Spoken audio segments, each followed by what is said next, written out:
30 août ou tout début septembre. Je pense que c'est vraiment la meilleure période de l'année à mon avis. Il n'y a plus personne, on est entre les vacances d'été et puis on n'est pas encore dans les vacances, les relâches d'automne qui sont vraiment la période de rando en Suisse intensive, on va dire.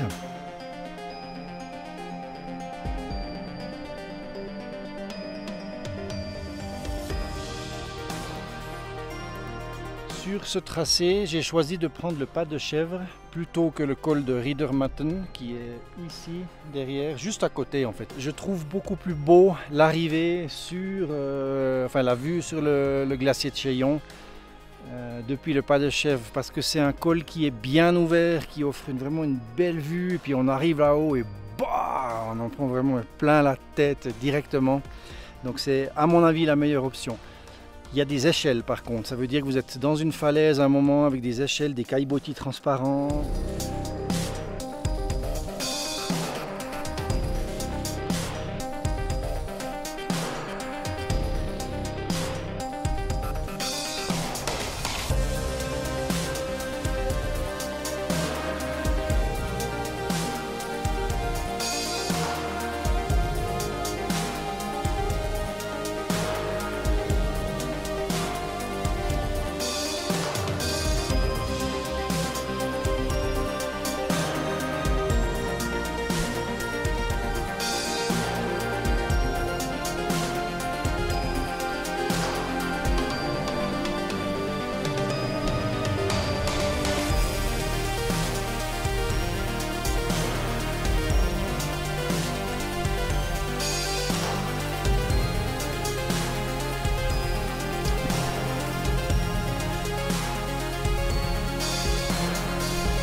Chaque année, ça bouge ici.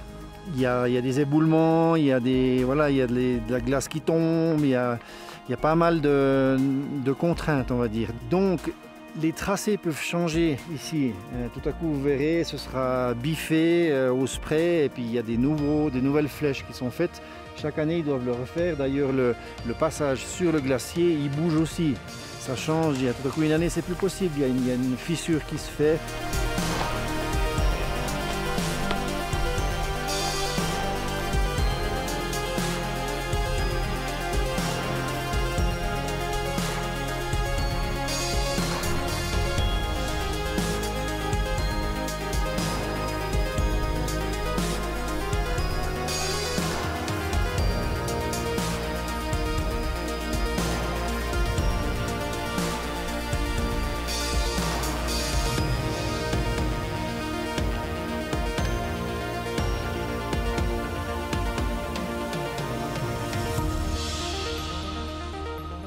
On va donc descendre dans la caillasse ici, traverser, on voit quelqu'un là-bas, ensuite on descend là et on se fait toute la rive gauche du lac.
Bonjour tout le monde, petit regard en arrière, on quitte gentiment justement cette plaine industrielle on va dire. On se dirige vers le col et puis une fois passé on entre dans le grand désert.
C'est un coin fabuleux hein, ici. Si on a la vue et le beau temps, c'est vraiment super beau. Ça s'ouvre sur le grand désert qui est juste ici en dessous. Et c'est vraiment un tout beau passage que j'adore avec le col de Louvie. Ensuite après aussi c'est très beau. Voilà, aujourd'hui vous le voyez pas mais vous pouvez aller le voir sur ma vidéo du chemin des cols alpins où je l'ai traversé ensoleillé et puis encore sur d'autres, je verrai si je trouve les liens.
Col du Bec d'Aigle à 2567, juste en dessous de nous ici le lac de Louvie. On vient de là-bas, puis au lieu d'avoir plongé en bas puis remonté ici, eh bien on a traversé en gros à flanc, ce qui est très bien. On va partir ici à flanc et puis on va derrière les nuages là-bas, vous pouvez peut-être juste apercevoir le lac tout au fond. Et on va dormir au pied du... Enfin, oui, au pied du barrage, on va dire, plus ou moins, à mon voisin. Ça fait une sacrée tirée, tout dans la caillasse et dans des falaises assez costauds. Ça va être vachement beau et aérien si les nuages nous le permettent. Parce que là, ça n'arrête pas de venir, de repartir. Mais voilà, c'est abrupt, hein. C'est super beau, mais c'est abrupt.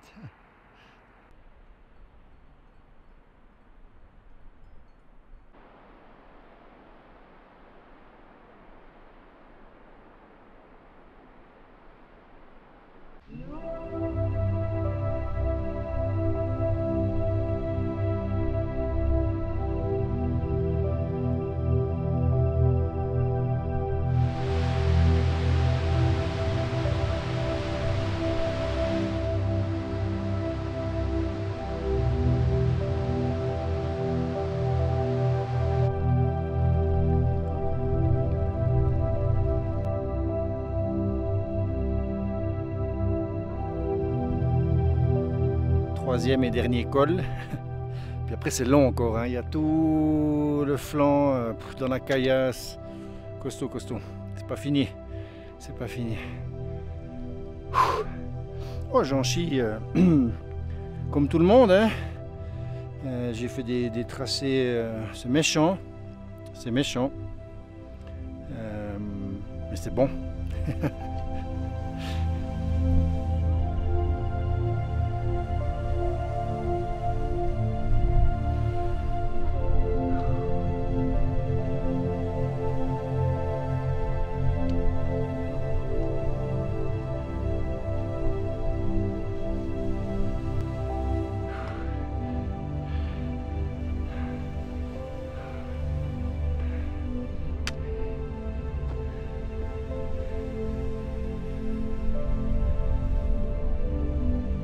Normalement, en face de nous, il y a le Grand Combin.